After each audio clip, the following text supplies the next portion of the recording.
નમસ્કાર મિત્રો, દિલ્હીમાં જંતર મંતર આંદોલન થયું હતું, જેના ભાગરૂપે પોલીસ સાથે ભારે ઘર્ષણ થયું હતું અને આરપીએફ ટીમો અને દિલ્હી પોલીસ આ આંદોલનને કાબૂ રાખવા માટે ઘણી બધી કોશિશ કરવામાં આવે છે, છતાં આંદોલન કાબૂમાં રહેતું નથી અને લોકો ભારે ઝંડીઓ હડતાલો સાથે આવી પહોંચ્યા છે અને આંદોલન કાબૂમાં રહેતું નથી. લોકો હડતાલો અને હાથમાં ઝંડીઓ અને બેનરો, પોસ્ટરો દ્વારા આગળ પહોંચી રહ્યા છે અને આંદોલનના ભાગરૂપે તમે શું જાણી શકીએ છીએ કે આંદોલન તમારા માટે શું ઉપયોગી છે? તો આપણા માટે ઉપયોગી હોય તો આંદોલનના વિશે વાત કરીશું. તો આપણે વેધર ટીવી ન્યૂઝ અપડેટ ચેનલની અંદર નવા હોય તો સબસ્ક્રાઈબ કરી નાખજો. તો ખાસ કરીને જોવા જઈએ તો આંદોલન જંતર મંતર આંદોલન છે, જેના ભાગરૂપે યુવાનોના કૌશલ્ય શિક્ષણ અને જે અનામત માટે આંદોલન કરવામાં આવે છે, જેમાં બ્રાહ્મણ, ક્ષત્રિય, વૈશ્ય, શૂદ્રક, જેમાં આઝાદીના 75-76 સાલ બાદ હજી પણ સમાજમાં વિકાસ થયો નથી. એ આંદોલનના ભાગરૂપે આપણે જાણી શકીએ છીએ કે આંદોલન ખૂબ જ ઉપયોગી બને એ હેતુથી યુવાન કૌશલ્ય લગતા અને મહિલા પ્રસૂતિ અને શિક્ષણ, કૌશલ્ય અને યોજનાના પ્રશ્નો હોય. આ આંદોલનના ભાગરૂપે આપણે જાણી શકીએ છીએ કે આ આંદોલનના ભાગરૂપે કોઈ પણ સમાજમાં વિકાસ થશે તો આ આંદોલનના લીધે જ થશે અને બધી વિપક્ષ પાર્ટીઓ બધી ભેગી થશે અને આંદોલન એકરૂપ થશે અને એકતા રાખશે તો આપણે સમગ્ર મદદ મળશે અને જરૂરી સુધારો થઈ શકશે. આપણે જાણી શકીએ છીએ આ આંદોલનના ભાગરૂપે જંતર મંતર આંદોલનના રૂપે ઘણો બધો વિકાસ અને કૌશલ્યના લીધે આરોગ્ય, મહિલા પ્રસૂતિના લગતા પ્રશ્નો હોય આ આંદોલનના ભાગરૂપે ઉકેલી શકાશે અને તમને પણ જણાઈ રહી છે કે આંદોલન ખૂબ જ ઉપયોગી બને એ હેતુથી આ વિડીયોના માધ્યમથી સચોટ લાઈવ માહિતી અનુસંધાનમાં આ જંતર મંતર આંદોલનના જે કરવામાં આવી છે સારા માટે જ કરવામાં આવી છે. જે આંદોલનના ભાગરૂપે આપણે જાણી શકીએ છીએ કે જંતર મંતર આંદોલન એક કિસાન પરિષદ, શ્રીમત, ઓબીસી વર્ગના જે વિસ્તારોમાં જે સમાજમાં જે ભણેલા ગણેલા છે તેના જ વિસ્તારના લોકો નોકરી લાગે છે અને જે વંચિત છે શિક્ષણથી તે હજી પણ વિકાસ થયો નથી. આથી આ આંદોલનના ભાગરૂપે કરવામાં આવેલ છે. આંદોલનના કારણે ભારે ઘર્ષણ થયું હતું, જેના લીધે દિલ્હી પોલીસ અને આરપીએફ ટીમો આવી પહોંચી અને લોકોના આ ઘર્ષણને કાબૂમાં રાખવા માટે આ ટીમો આવી પહોંચી અને આ આંદોલનને કાબૂ રાખવા માટે ઘણી મહેનત કરવી પડી હતી અને સંઘર્ષ કરવો પડ્યો હતો. આંદોલનનો મુખ્ય હેતુ હતો કે અનામત આંદોલન માટે વિદ્યાર્થીઓ અને કિસાન પરિષદ અને ઠાકોરસીના બ્રાહ્મણ ક્ષત્રિય અનામત આંદોલન માટે આંદોલન કરવામાં આવે છે અને કારણ કે આઝાદીના 70-75 વર્ષ બાદ હજી સુધી અનામતમાં ફેરફાર થયો નથી અને કેટલાક યુવાનો 95-96% આજુબાજુ મેળવે છે, છતાં નોકરીથી વંચિત રાખવામાં આવે છે અને એસટી માઇનોરિટીમાં પણ જે નોકરી લાગી ગયા છે તેના જ બાળકો નોકરી લાગે છે અને આ આંદોલનના ભાગરૂપે જે ગરીબ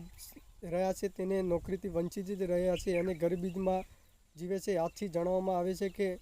આંદોલન આઝાદીના 75-76 વર્ષ બાદ આંદોલન થયું હતું અને આ આંદોલનમાં હજી સુધી સુધારો આવ્યો નથી. આના માટે પોલીસ સાથે ભારે ઘર્ષણ થયું હતું. આંદોલન વધારે વિખરે તેવી શક્યતા રહેલી છે.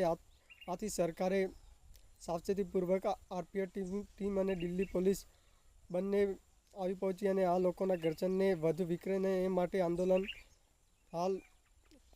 કરવામાં આવ્યું છે, પણ સાવચેતીપૂર્વક કરવામાં આવે છે. આંદોલનના ભાગરૂપે આદિવાસી અને એસટી માઇનોરિટીમાં પણ ઘણા બધું નુકસાન થવાનું છે, જેના લીધે આપણે પણ જાણી શકીએ છીએ કે આઝાદીના 70 વર્ષ બાદ હજી આદિવાસી સમાજમાં થોડો જ વિકાસ થયો છે, મોટાભાગનો વિકાસ થયો નથી. હાલ આદિવાસી વિસ્તારમાં મોટાભાગના વિસ્તારમાં શાળાઓ નથી, શિક્ષણથી વંચિત છે અને કેટલાક સરકારી પ્રોજેક્ટો નાખવામાં આવે છે, છતાં આદિવાસી વિસ્તારમાં મોટા કંપનીના બિઝનેસમેન આવીને તે કમાઈને જતા રહે છે, પરંતુ આદિવાસી સમાજમાં કશું જ વિકાસ થવાનો નથી એવું જણાઈ રહ્યું છે. પરંતુ આપણે જાણી શકીએ છીએ કે સમગ્ર એસટી માઇનોરિટી સમાજ ભેગો થઈને આ સરકાર સામે પગલાં ઉઠાવો અને આદિવાસી સમાજ અને એસટી સમાજમાં પણ જણાવવાનું કે આજના યુવાનો ભેગા થઈને એકતા રાખો તો જ આપણા સમાજનો વિકાસ થશે, નહીં તો વિકાસ થવાનો નથી. તો આપણે જાણી શકીએ છીએ કે આ અનામત આંદોલન કરવામાં આવેલ છે પણ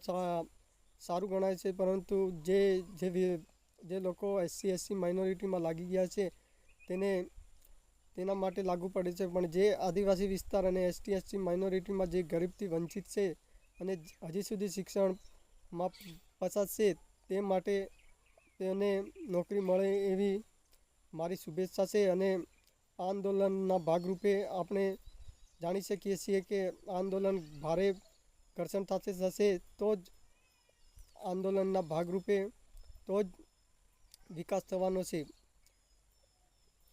જંતર મંતર આંદોલનના ભાગરૂપે આપણે જાણી શકીએ છીએ કે છેવાડાના અંતરિયાળ વિસ્તાર ગામડાઓમાં હજી મહિલાઓ પ્રસૂતિ હોય ત્યારે પણ 108 ઇમરજન્સીની સેવા પૂરી પડતી નથી અને તે બાળક પણ મૃત્યુ પામી જાય છે. અને કેટલાક વિસ્તારોમાં આજે જોઈ શકીએ છીએ કે મહેસાણાના વિસ્તારોમાં એક દલિત મહિલા જે મંદિરમાં દર્શન કરવા જતી હતી ત્યારે એક માઇનોરિટી સમાજના શ્રીમંત વર્ગના લોકોએ તેને દર્શન કરવાની ના પાડી, પરંતુ હાલમાં બંધારણમાં ઉલ્લેખ કરવામાં આવેલ છે કે બધા જ લોકોને સમાનતાનો હક અધિકાર આપવામાં આવેલ છે. કોઈને ભેદભાવથી વંચિત રહેવું નહીં, બધા લોકોને સમાન ગણવા જોઈએ એવું અનુચ્છેદ આર્ટિકલ 19 મુજબ કહેવામાં આવેલ છે કે અનુચ્છેદ 19 મુજબ સૌને હરવા ફરવાનો અધિકાર છે, મંદિરમાં જવાનો અધિકાર છે, સૌને સાવચેતીપૂર્વક રહેવું અને શાંતિપૂર્વક રહેવું અને શાંતિથી ભણવું અને સમાનતાનો શિક્ષણનો પણ અધિકાર મળ્યો છે અને સમાનતાનો મંદિરમાં પ્રવેશવાનો અને દર્શન કરવાનો પણ અધિકાર મળેલ છે. તો આપણે જાણી શકીએ છીએ કે દિલ્હીમાં જે જંતર મંતર આંદોલન થયું હતું જેના ભાગરૂપે ઘણા બધા લોકોને નુકસાન થયું હતું, એના અનુસંધાનમાં તમે